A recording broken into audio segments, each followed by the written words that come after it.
Tende cuidado, irmãos, jamais aconteça haver em qualquer de vós perverso coração de incredulidade que vos afaste de Deus vivo. Pelo contrário, exortai-vos mutuamente cada dia, durante o tempo que se chama hoje, a fim de que nenhum de vós seja endurecido pelo engano do pecado. Porque nos temos tornado participantes de Cristo, se, de fato, guardamos firme até o fim a confiança que desde o princípio tivemos. Enquanto se diz, hoje, se ouvirdes a sua voz, não endureçais o vosso coração, como foi na provocação. Ora, quais os que, tendo ouvido, se rebelaram? Não foram de fato todos os que saíram do Egito por intermédio de Moisés? E contra quem se indignou por 40 anos? Não foi contra os que pecaram, cujos cadáveres caíram no deserto? E contra quem jurou que não entrariam no seu descanso, senão contra os que foram desobedientes? Vemos, pois, que não puderam entrar por causa da incredulidade. Amém. Nós vamos orar, irmãos.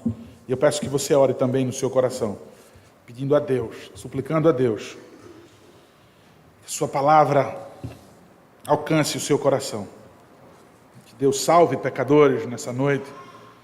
Que Deus reavive os corações apagados.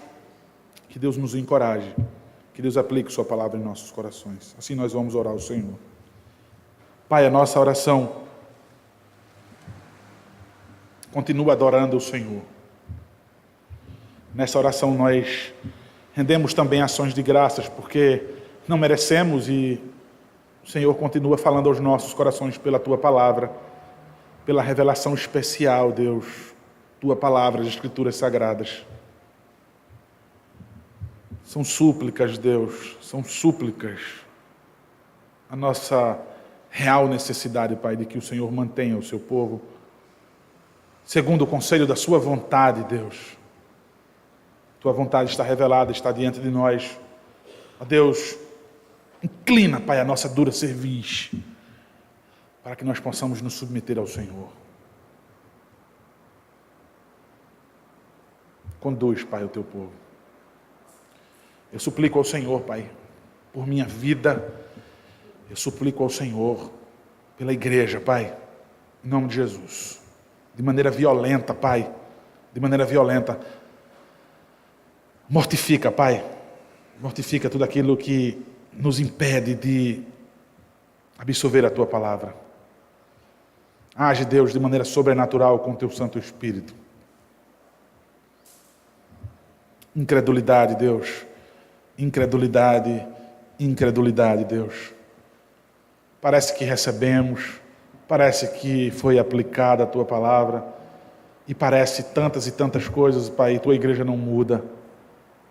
O Teu povo não amadurece, não cresce, não se transforma. Então, Pai, a começar de mim, Deus, a começar de mim, Deus, remove a hipocrisia. A começar de mim, Deus, amolece meu coração para que Tua palavra seja absorvida como uma esponja sedenta, Pai. A Tua palavra, a Tua voz. Edifica, Pai, a Tua igreja. Em nome de Jesus. Em nome de Jesus, Pai. Amém. Irmãos, essa carta aos Hebreus, ela foi escrita tão cedo, logicamente que depois da obra de Cristo, Cristo já assunto aos céus, advogando em nosso favor, fazendo intercessão contínua em nosso favor, mas que os apóstolos, talvez alguns ainda vivos, certamente esse que escreveu. Por isso que nós podemos ter segurança de que os apóstolos, alguns ainda estavam vivos. O autor de Hebreus não se identifica, e também se não se identifica, se a Bíblia se cala, pouco proveito tem para nós tentar especular o porquê. Também não é identificada a localização dos hebreus, certamente em Roma, por conta da forte perseguição que sofriam. Motivo pelo qual, inclusive, fez com que essa igreja deixasse de ser uma igreja efervescente para começar a ceder aos contos pragmáticos de que poderiam continuar sendo o povo de Deus e vivendo uma fé rasa, vivendo um evangelho medíocre, da qual camuflava Cristo, da qual não expunha Cristo com tanta clareza, porque senão iam perder muitas coisas. Nero queimava, torturava e arrancava tudo daqueles que professavam a Cristo como não apenas o Salvador de sua vida, mas o Senhor de sua vida. Alguns cristãos então cederam. Mas também nós não deixamos de ser crentes. De que maneira nós somos crentes?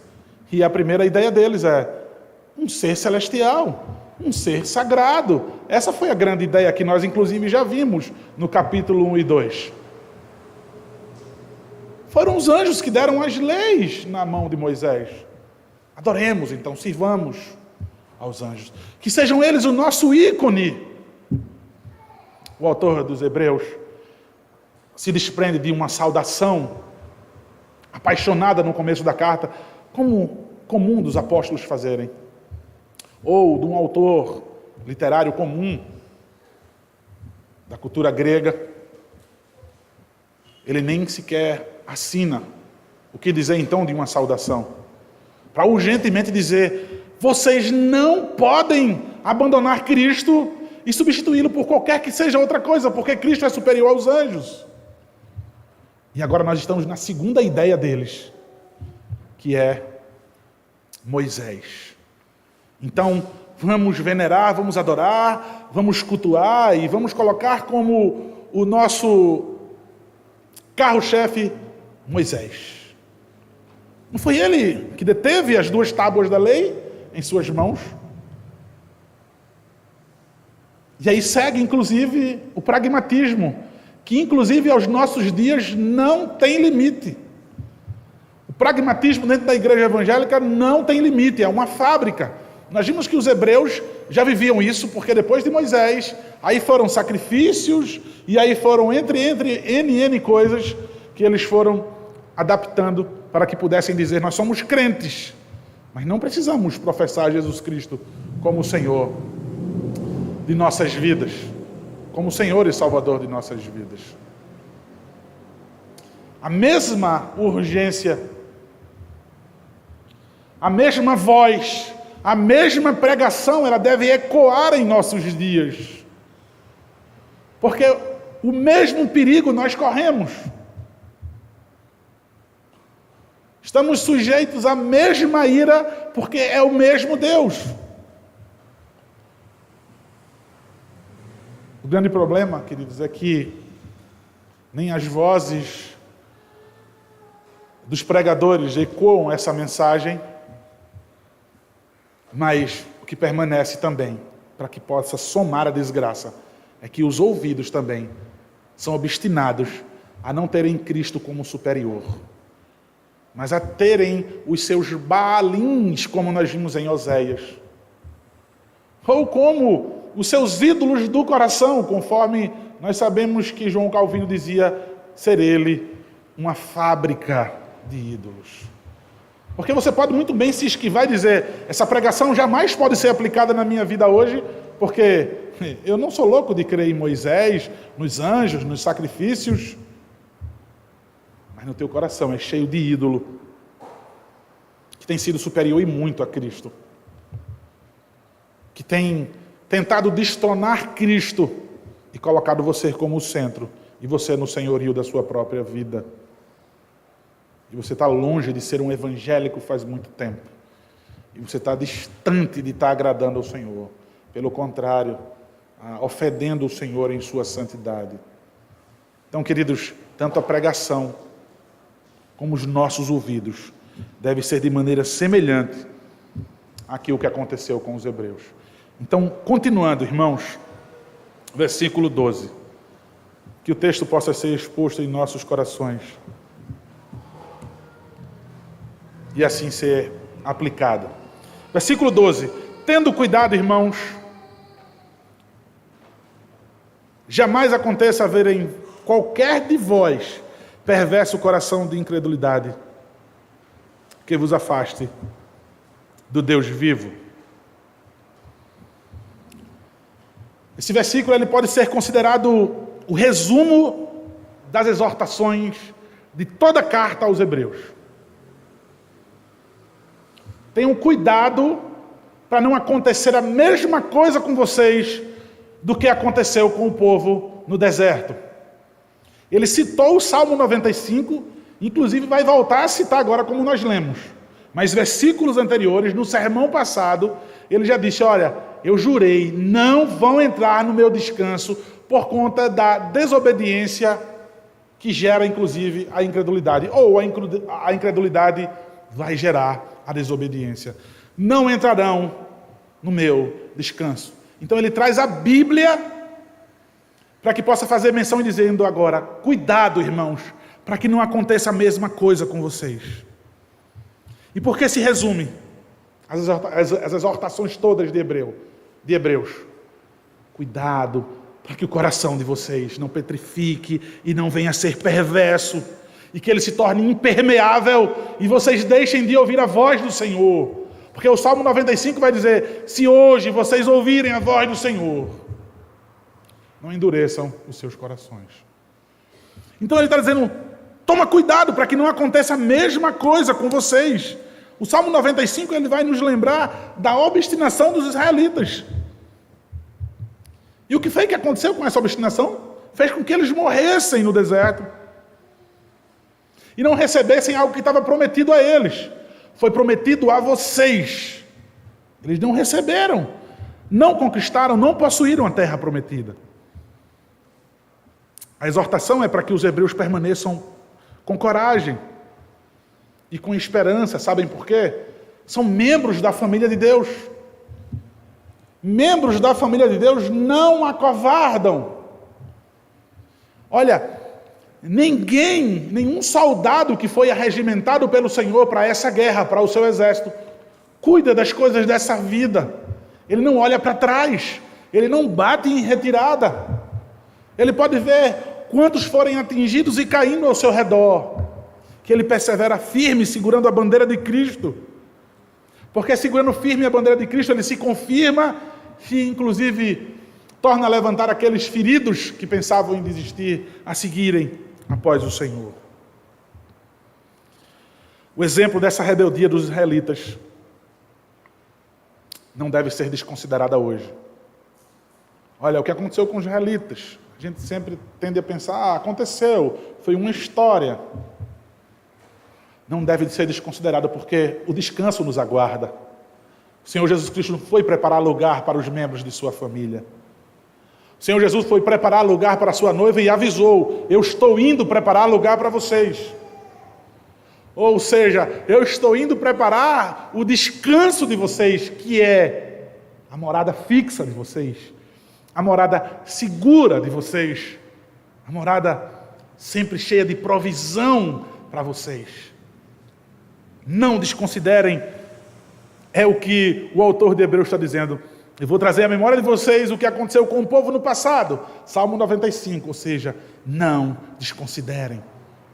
E aí quando eu falo ecoar a pregação, é dizendo para vocês, o autor de Hebreus disse, não façam o que os israelitas fizeram.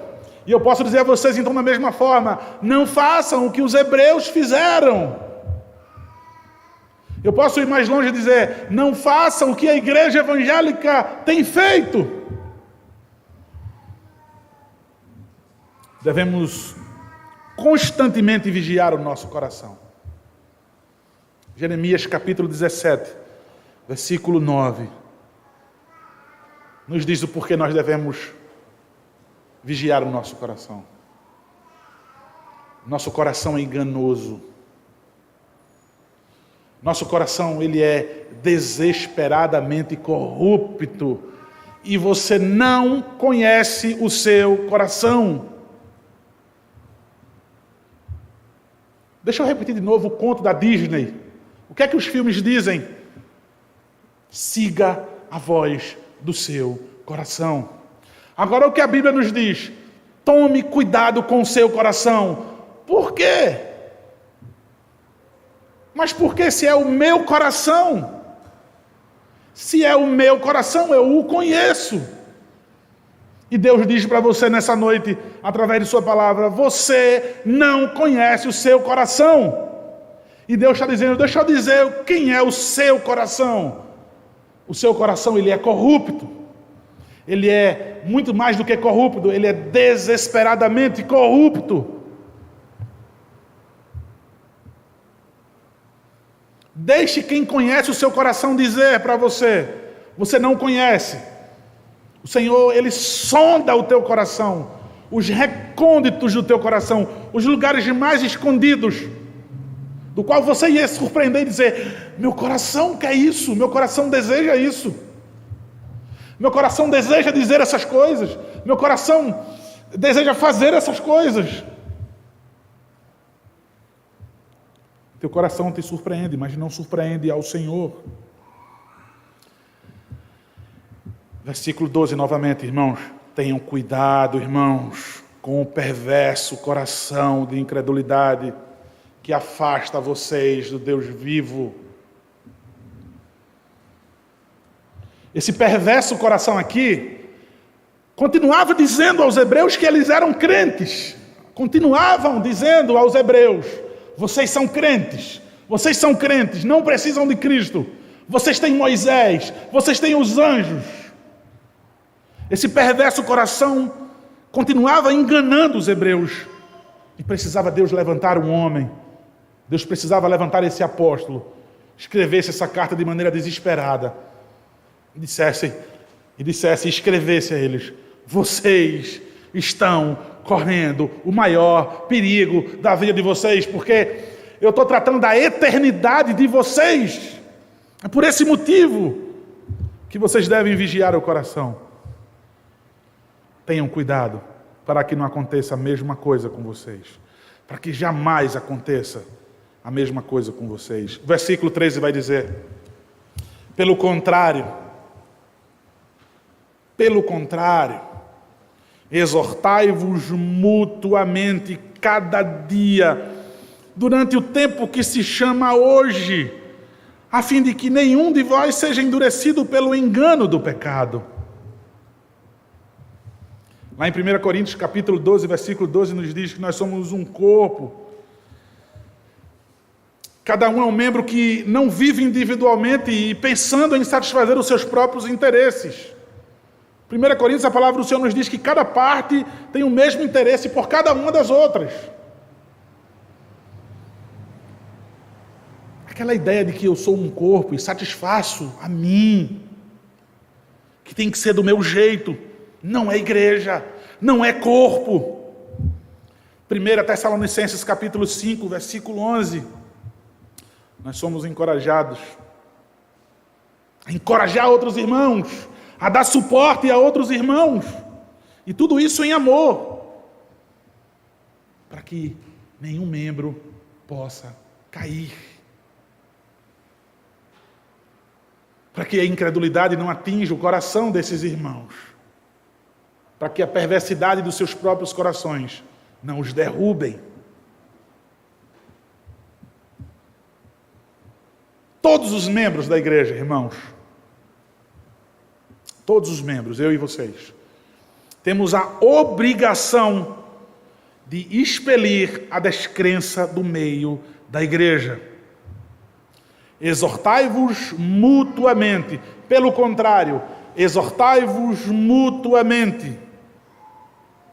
No tempo que se chama hoje, a fim de que nenhum de vós seja endurecido pelo engano do pecado, para que não aconteça a mesma coisa com vocês. Ele está dizendo, todos vocês, hebreus, têm a obrigação de serem agentes, promotores, vigilantes do coração dos seus irmãos. Eu estou falando de igreja, eu estou falando de corpo, é o que o autor de Hebreus está dizendo. Ele não mencionou Paulo aqui, mas eu mencionei sobre o que é um corpo. Vocês não vivem isolados. Deus chamou vocês para congregarem. para viver em sociedade. Foi assim que Deus fez o homem. Não é bom que o homem esteja só, e em sociedade deu a sua esposa, e ele constitui filhos, e ele forma a sua família, e depois vai nos falar tanto sobre o viver para o meu próximo, ao pensar no interesse do meu próximo, ao amar o meu próximo como a mim mesmo. Ele vai colocar algo mais profundo dentro da igreja. Eu sou responsável por vocês. Observe, irmãos, que o autor de Hebreus, ele não coloca essa exclusividade sobre o lombo dos pastores. Ele não diz assim: é minha responsabilidade exortar vocês. Ele está dizendo: vai lá nos teus irmãos, procura, identifica naquele teu irmão, tenta diagnosticar nele alguma bactéria, algum vírus, algum mal, algum ranço, e exorta teu irmão. Ou seja, exortar, já disse na tradução literal grega, é chamar para sentar ao lado. Chama ele ao lado e diz para ele com o maior amor do mundo, com uma palavra branda, que inclusive vai afastar a ira. Mas você precisa dizer a verdade ao seu irmão. Você precisa dizer ao seu irmão: vem cá, escuta, eu estou vendo um sinal de incredulidade, de perverso coração em você. Isso que você está fazendo vai afastar você do Deus vivo, afastar você da igreja, vai afastar você do Deus vivo, porque a igreja é a noiva do Senhor.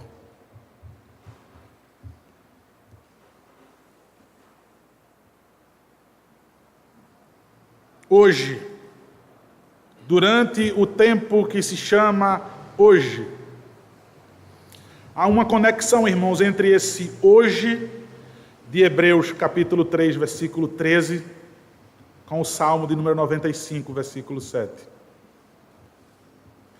Esse hoje relembra a experiência do povo no deserto. Ouviu a voz de Deus, ouviram a voz de Deus, ouviram a voz de Deus e seguiram firmes nos seus próprios conselhos. Continuaram rebeldes. Esse hoje declara que o presente é um período de graça que Deus estende até que a morte dê fim à vida terrena do homem. Veja que coisa linda o que o comentarista bíblico diz. Esse hoje significa: o presente é um período de graça que Deus estende até que a morte dê fim à vida terrena do homem. Momento de graça para você dizer ao seu irmão: é hoje.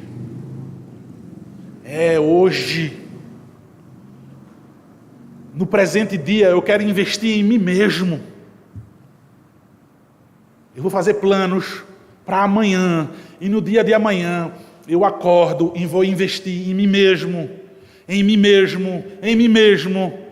Que se vire os meus irmãos. Ainda que eu não declare isso com a boca, eu vivo só pensando em mim e no meu umbigo.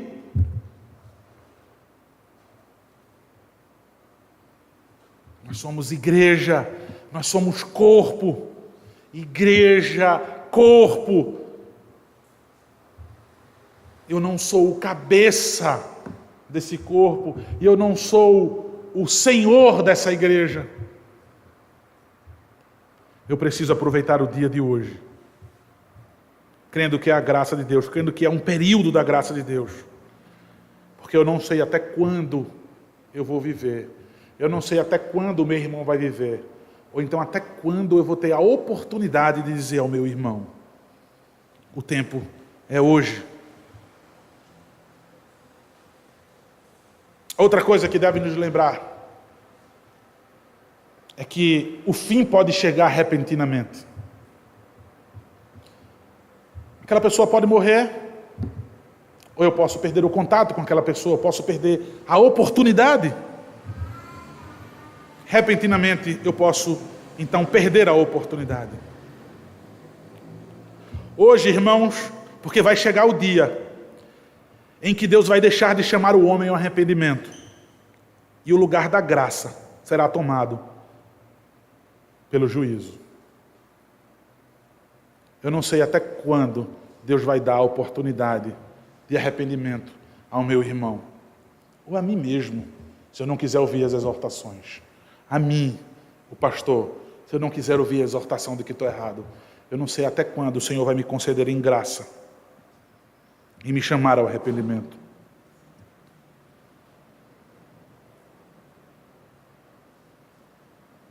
Hoje, porque ainda dá tempo de exortar os irmãos,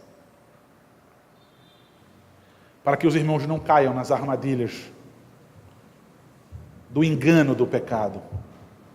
Veja, você não conhece o coração do teu irmão também. Talvez o seu irmão esteja bem.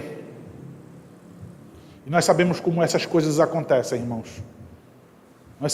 Nós sabemos bem como isso acontece. Está tudo bem na vida do meu irmão. Está tudo bem na minha vida. De repente acontece algo que eu amanheço diferente. É simplesmente assim, irmãos. Eu vou dormir hoje bem. Amanhã eu acordo de outro jeito. Fui contaminado, fui atingido e o meu coração perverso me venceu.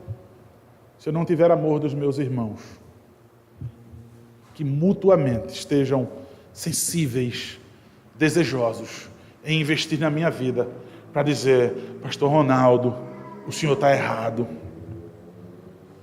Não, pastor, eu não vou concordar com o senhor, para que o senhor continue brincando comigo, para que o senhor continue sendo legal comigo, pastor. Pastor, o senhor pode ficar com raiva de mim, mas eu vou dizer a verdade ao senhor. O senhor está errado. O senhor errou. Eu queria tanto que o senhor mudasse, pastor.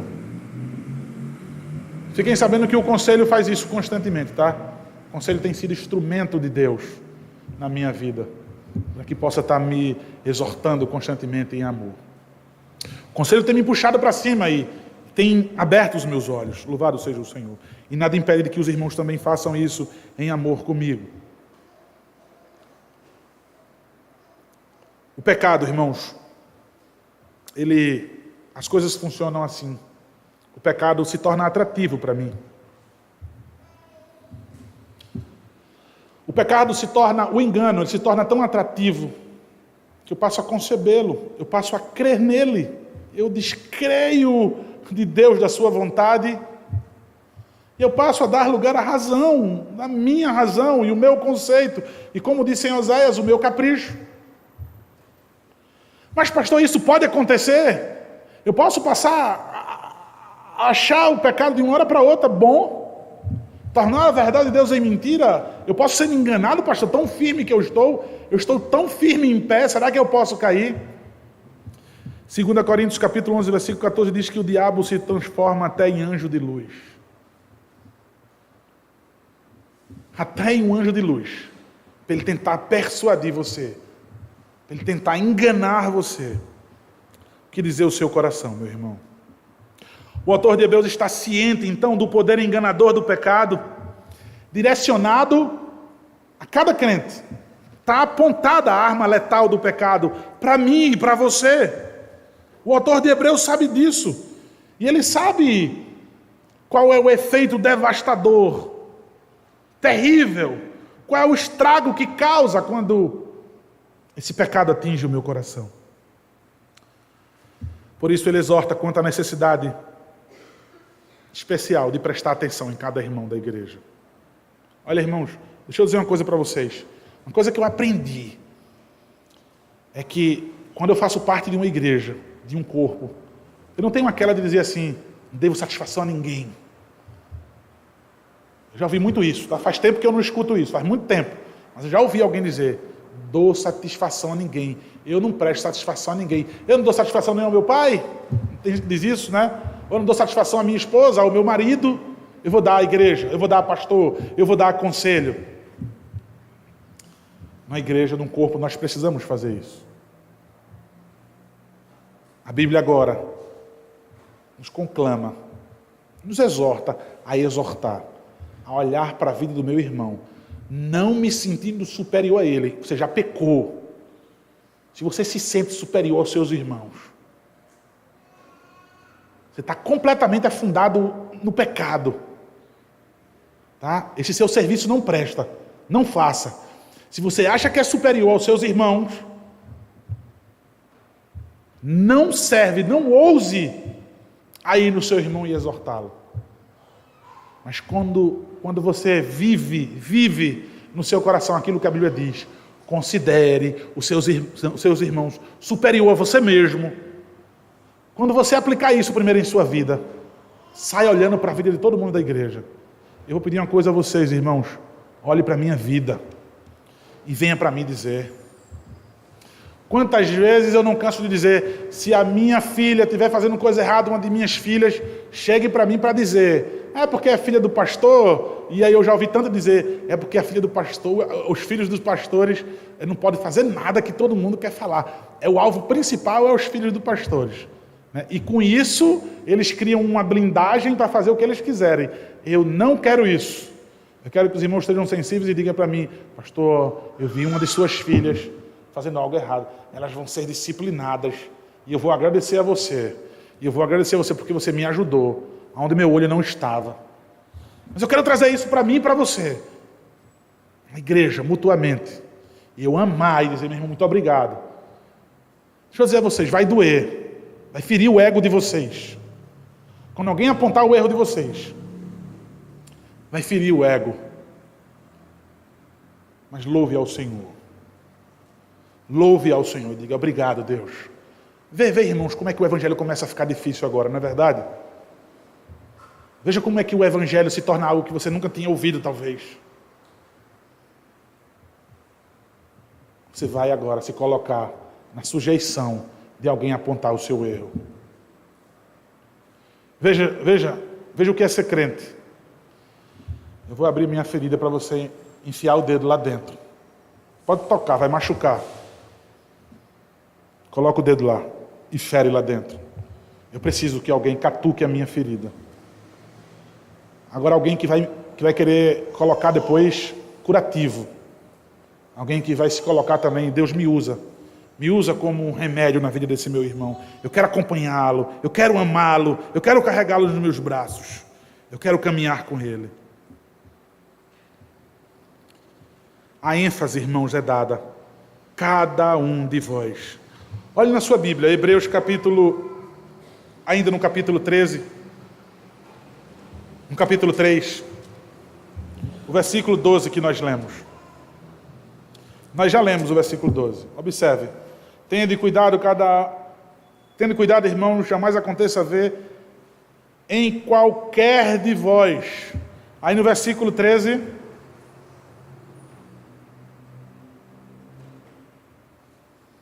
a fim de que nenhum de vós... Agora observe o capítulo 4, versículo 1. Temamos, portanto, que sendo-nos deixada a promessa de entrar no descanso de Deus, suceda parecer que algum de vós tenha falhado. Veja a grande ênfase. Preocupe-se com seus irmãos. Lembra hoje pela manhã o comentário de 1 Coríntios 14? Os dons foram dados para a edificação da igreja. Você tem dom, e o seu dom é usado para a edificação da igreja. Dê suporte ao seu irmão. Dê suporte ao seu irmão. O versículo 14 então segue. Porque nos temos tornado participantes de Cristo, se... Vou voltar. Porque nos temos tornado participantes de Cristo, se, olha a condição aí, se de fato guardarmos firme até ao fim a confiança que desde o princípio tivemos. Se vocês perseverarem firmes. Vocês são participantes de Cristo, e aí eu poderia pregar só sobre os benefícios que teria de você estar unido sendo participante de Cristo, porque você é co-herdeiro com Cristo, e nele tem as insondáveis riquezas que nós só poderemos de fato conhecer na eternidade. Se o seu coração não lhe derrubar, se essa incredulidade não derrubar você. É isso que o autor de Hebreus quer dizer, é isso que Deus quer falar à igreja. Essa confiança aí, irmãos, guarde até o fim a confiança, é uma união contínua a Cristo. Uma união contínua a Cristo pela fé. Veja, não há uma oscilação. Eu sirvo e eu deixo de servir, e eu volto e depois eu sirvo de novo, e eu abandono a Cristo e depois eu me reúno a Ele novamente. Mas se você guardar essa união contínua, assim nós podemos ler então o texto. Vocês estarão unidos a Cristo. Versículo 15. Enquanto se diz, hoje, se ouvires a sua voz, não endureçais o vosso coração, como foi na provocação. Como eu já disse, irmãos, o autor de Hebreus vai citar novamente, inclusive, essa frase do Salmo 95, do versículo 7. Ele faz para lembrar a nossa submissão à palavra de Deus. Por isso que ele repete. Eu quero trazer à memória de vocês, não é desgosto para mim voltar a dizer, vocês só vão estar livres da incredulidade, da desobediência, do pecado, se vocês submeterem a minha palavra. Submissão à palavra de Deus. Por que, irmãos, é repetido? Descuido do autor? Não, ele foi inspirado por Deus. Deus queria que exatamente esse salmo fosse repetido, tivesse aqui com um propósito. E um dos propósitos, claramente, que nós podemos ver, fala ao coração desse povo que eles precisam submeter a minha palavra, se eles a ouvirem hoje. Que os corações não fiquem emudecidos e impermeáveis, como aconteceu com o povo. Que no deserto morreram, esse foi o fim deles.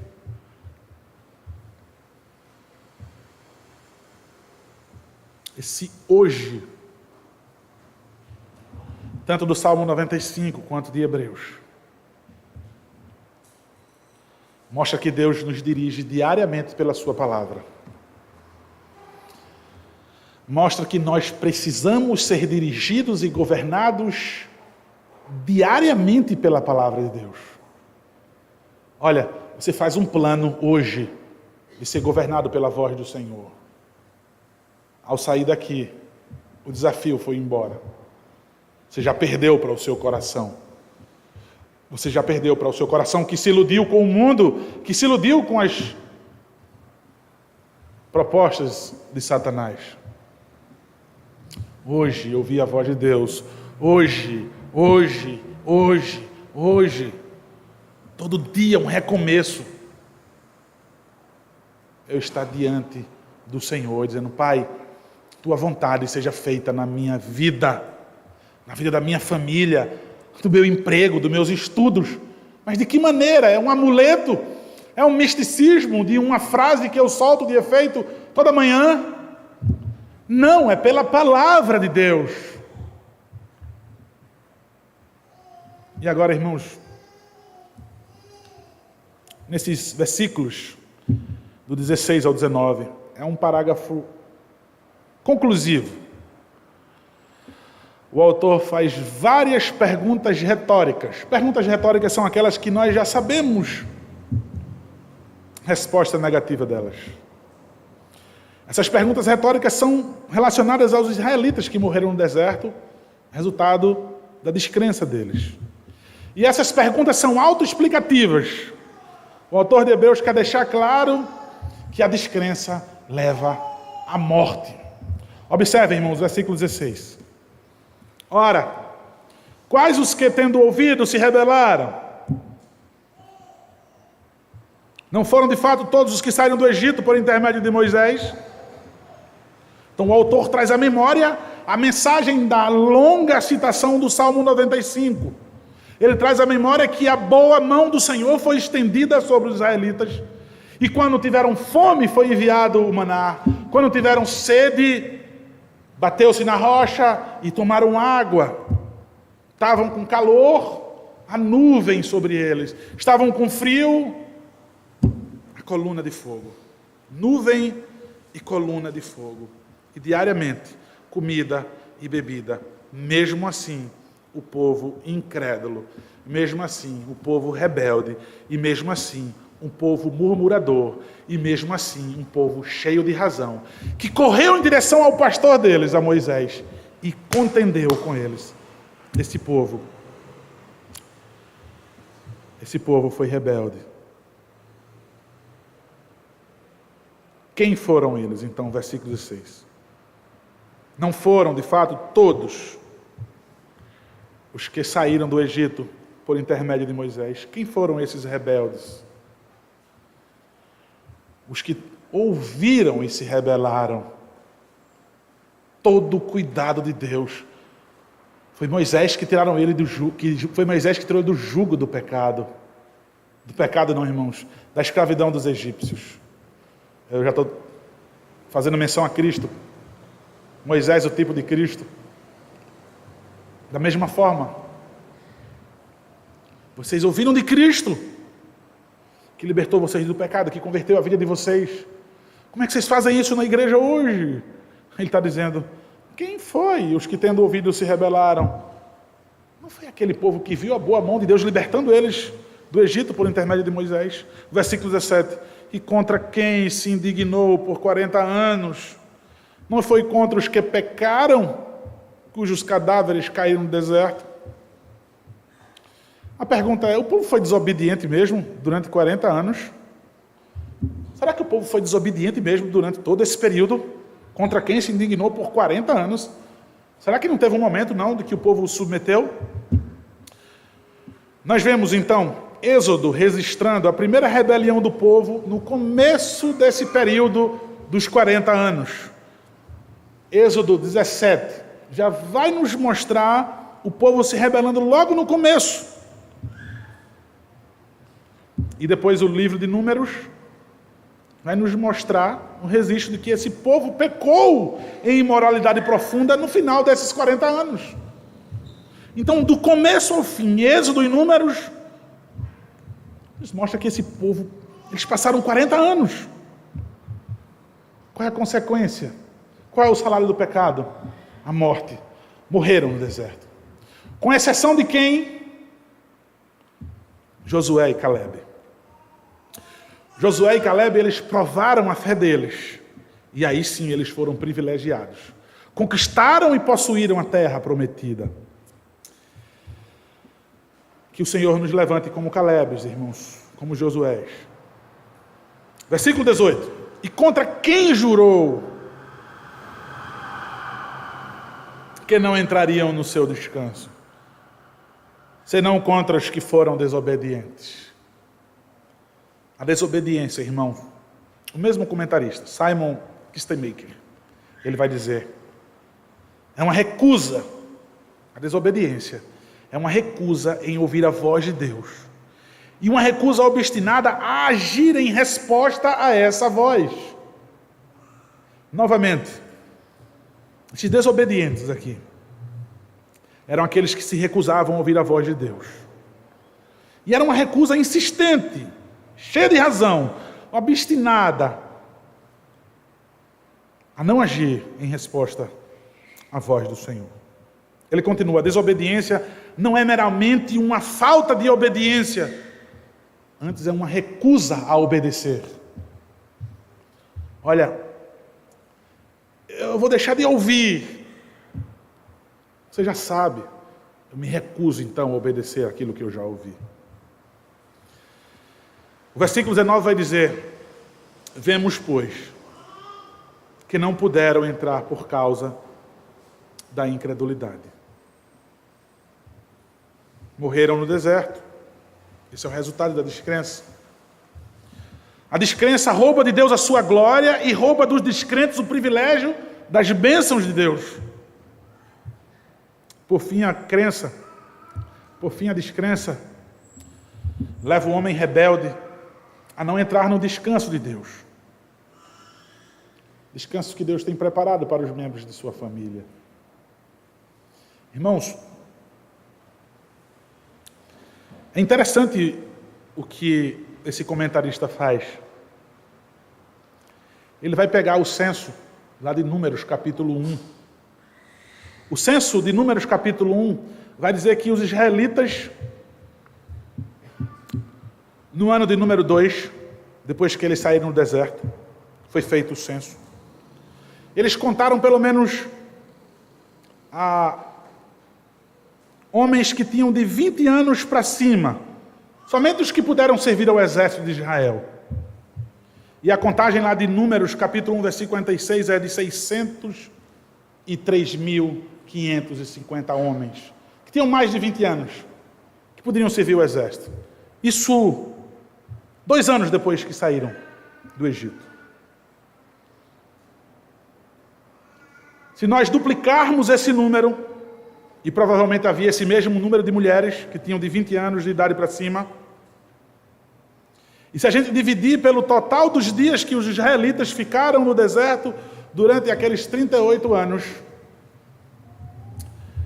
o resultado é de aproximadamente 90 mortes por dia, em consequência do castigo de Deus, da mão de Deus agindo no seu povo. Nós podemos ver isso em Números 14, versículo 23, Deuteronômio capítulo 1, versículo 34 e versículo 35. Sabe para que isso, irmãos? 90 mortes por dia. Imagina o sofrimento, o pranto diário. É um lembrete diário.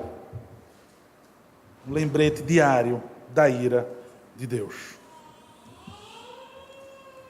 É um lembrete diário do que acontece quando nós nos recusamos a ouvir ao Senhor e a ouvirmos o nosso próprio coração endurecido. Irmãos, esse texto de hoje, versículo do capítulo 3, nós vimos no versículo 12, tenham cuidado para que não aconteça a mesma coisa com vocês. Irmãos, isso deveria nos colocar em estado de alerta. Sabendo que essa arma letal está apontada para todos nós. Saber que a minha vigilância deve ser todos os dias.